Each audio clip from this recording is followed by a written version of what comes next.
There's this one school which I still go to even to this day because of the point that I have to graduate because, graduation is something that is mandatory in my country. And there is this one thing which I noticed the moment I got into that school.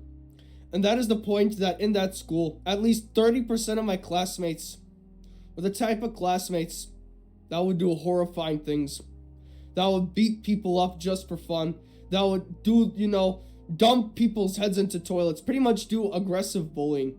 Bullying on a whole new level. People who always drank and always acted violently against other people. Always drank, always smoked after school. Who didn't care about anything. They did anything they want in the school.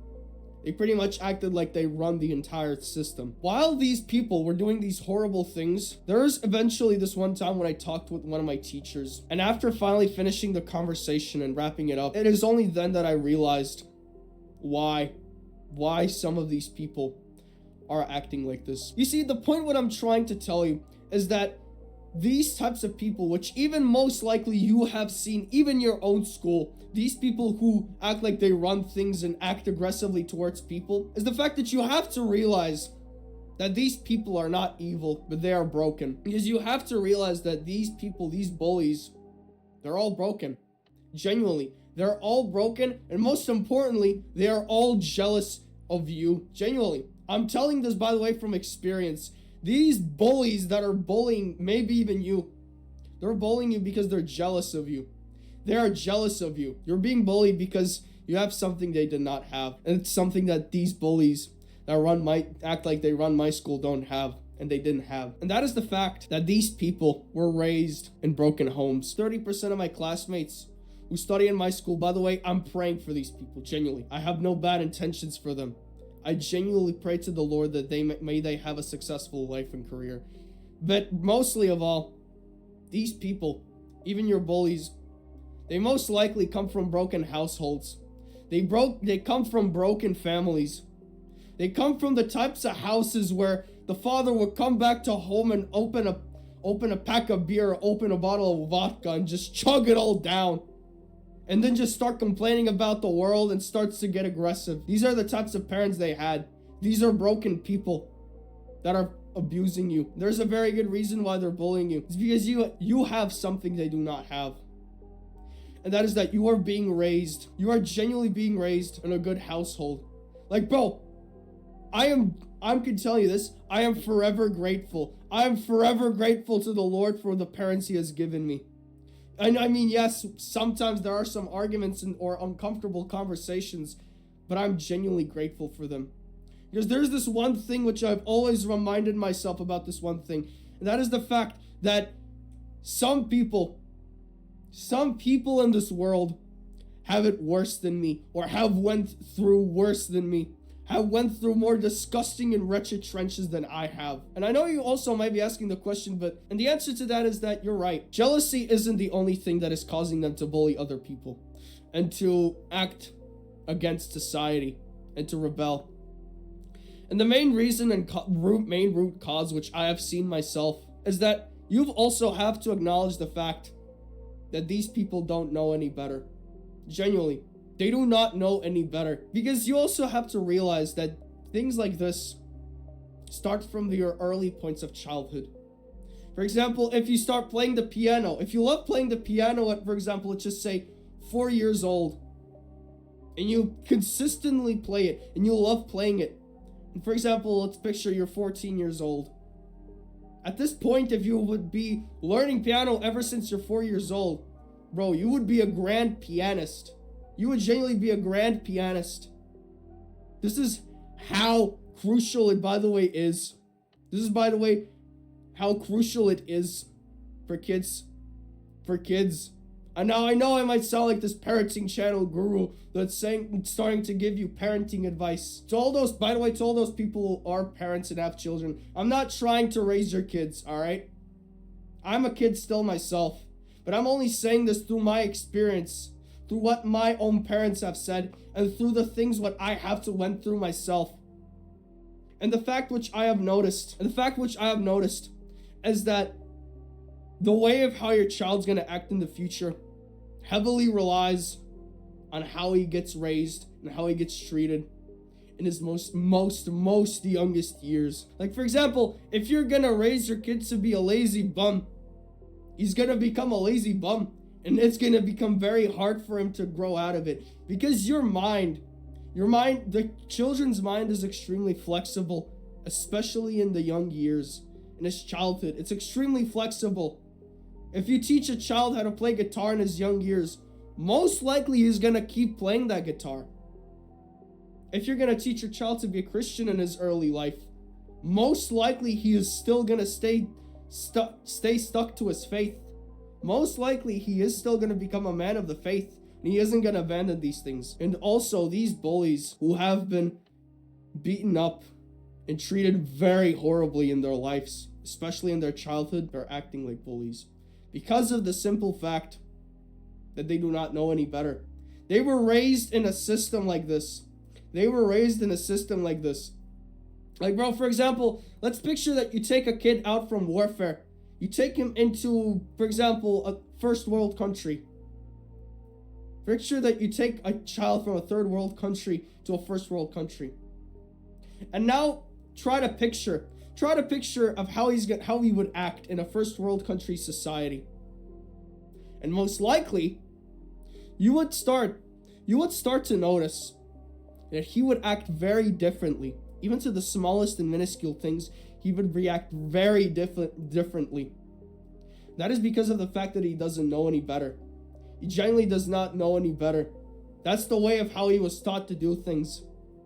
That's the ways of how life taught him and how he taught himself on how to react to certain environments. Which is the reason why they don't go down this downhill spiral of doing the wrong decisions in life. That is because they do not know any better. If they're attacking you mentally, simply just ignore them.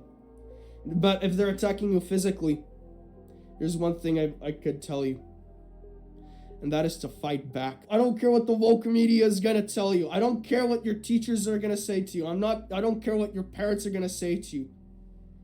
Because let me tell you this. I can tell you this from experience. If you want your bullies to stop beating you up, fight back. Fight back.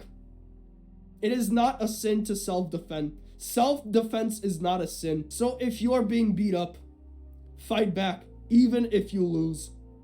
Because you see, the human mind works in a very interesting manner. Because, for example, when your bully bullies you and beats you up and you don't resist, the mind, his brain is going to give him information that he can do it more. Why? Because you're simply not going to do anything. You're simply not going to do anything so he can continue doing it. But the moment you self-defend and fight and finally punch him back, that is the moment when that bully's brain will say, yep, you technically can beat him up, that he will be a waste of resources because you will get injuries as well. So there's no point of touching him anymore. This is the way of how you can get rid of your bullies. You fight back. You're not afraid to hit them back. Genuinely. This is the way how you can get rid of bullies. How you can get rid of people touching you at least and get them out of your skin. You fight back.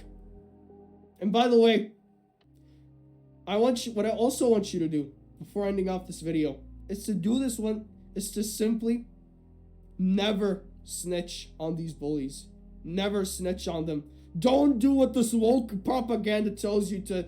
Oh yeah, if you're being bullied, just snitch on them. You do realize that when you snitch on them to the teachers that, oh yeah, he beat me up, bully's mind is pretty much gonna tell him that, yep, the teacher is gonna tell your parents, and your parents will probably beat you up.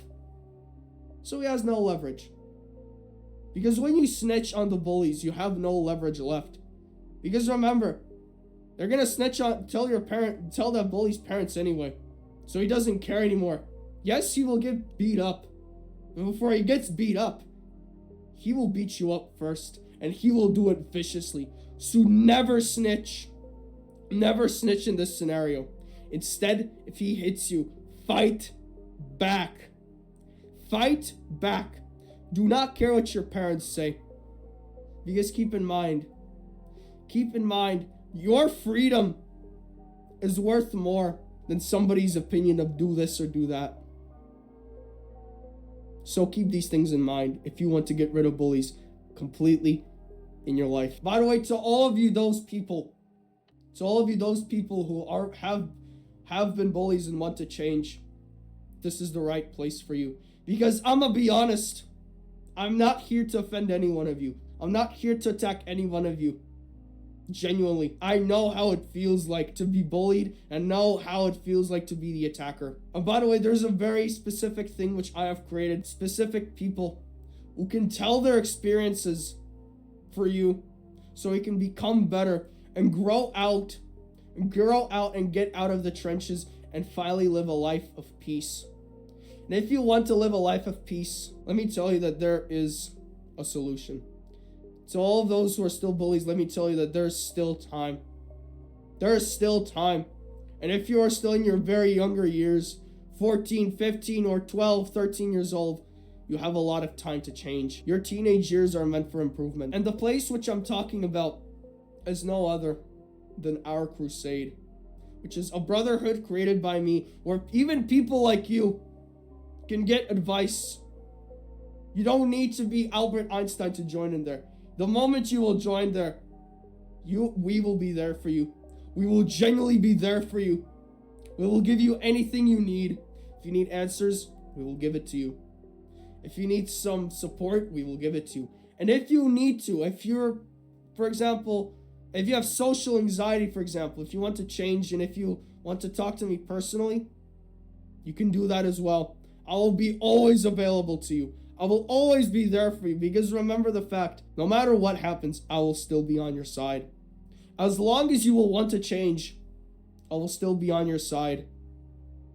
Main question is, will you want to be a part of us, brother? And also, let me remind you of the fact that Christ still loves you.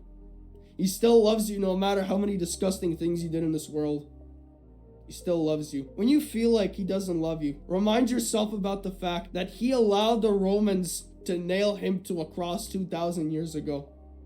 Just keep in mind, he could have just said to the Lord to save him, and the Lord could have. He had the full authority and the power to snap his fingers and to kill all the Roman soldiers and the Pharisees in an instant. He could have annihilated them. He could have genuinely annihilated them, but he refused to do it. He didn't do it because he wanted to save us, just for the sake of the fact that he loves us.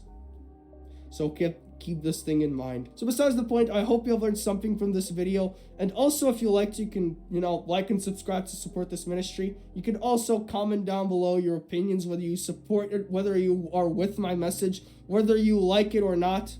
Spread your opinions if you like. Besides the point, thank you for watching this video.